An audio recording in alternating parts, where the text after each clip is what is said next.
It's time for the IRS to come clean. It's time to talk about what happened, how it happened, who came up with this plan and why, how widespread were these abuses, who is responsible, who's going to be held accountable, and how do we make sure this never happens again?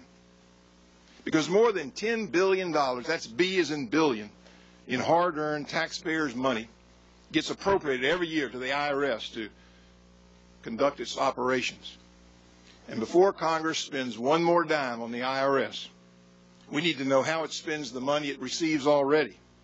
We need to know what safeguards the IRS has in place or plans to put in place to make sure the funds are used in a legal and appropriate way and they're not wasted, poured down the drain like we've just learned.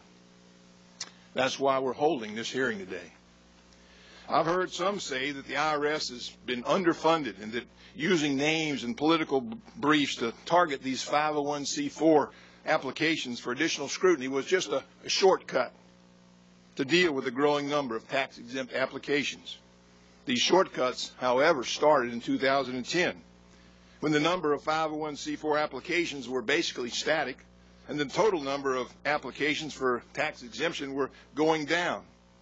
And the funds appropriated to the IRS in 2010 were not only a record high amount, but it's also the second consecutive year that funds appropriated to the IRS actually exceeded the budget request of the IRS. And so doesn't it seem counterintuitive or seem strange that the IRS had less work to do and more money than ever to do that work, that they would decide to take these shortcuts? And in addition, sending abusive letters and asking for unnecessary information from these applicants doesn't sound like a shortcut to me. And so now we learn of the flagrant waste of taxpayers' dollars on conferences and videos, and the money came in part from the unused funds from the IRS enforcement budget. At the same time, the IRS was asking for more money for enforcement so they could catch the so-called tax cheats.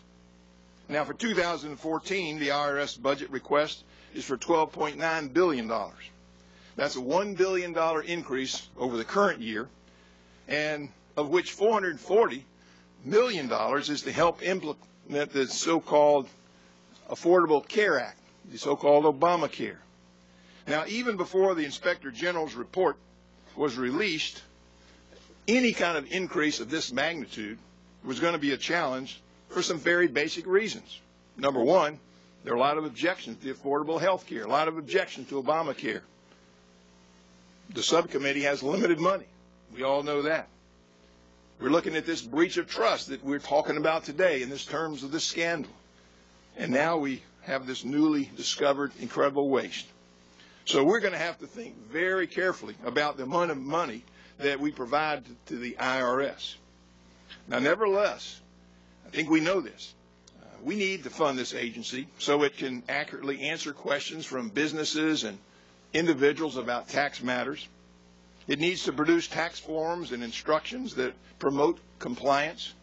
It's got to process tax returns in a timely manner, and it's also got to investigate the criminals that are committing tax fraud. However, we cannot in good conscience continue to provide hard-earned taxpayers' dollars to the IRS and have them use those funds to abuse the rights of American citizens. And we can't continue to provide the IRS with money and watch them so flagrantly waste those dollars. Now, today we're going to take testimony from Acting Commissioner Daniel Werfel and Treasury Inspector General J. Russell George. And I hope that we'll hear a little bit how we're going to get to the bottom of all this, how we're going to prevent this from happening again. But here's some things I can tell you already. We're going to insist that the IRS implement all 9 of the recommendations in the Inspector General's report to the satisfaction of the Inspector General. We're going to require more frequent and in-depth reports from the IRS about how they allocate their funds among their different offices. And we're also going to demand that the IRS demonstrate to the committee that the funds provided by this committee are used without a hint of partisanship or ideology when it comes to the application of the tax laws. Now, this hearing is Inspector General's second appearance before the subcommittee this year.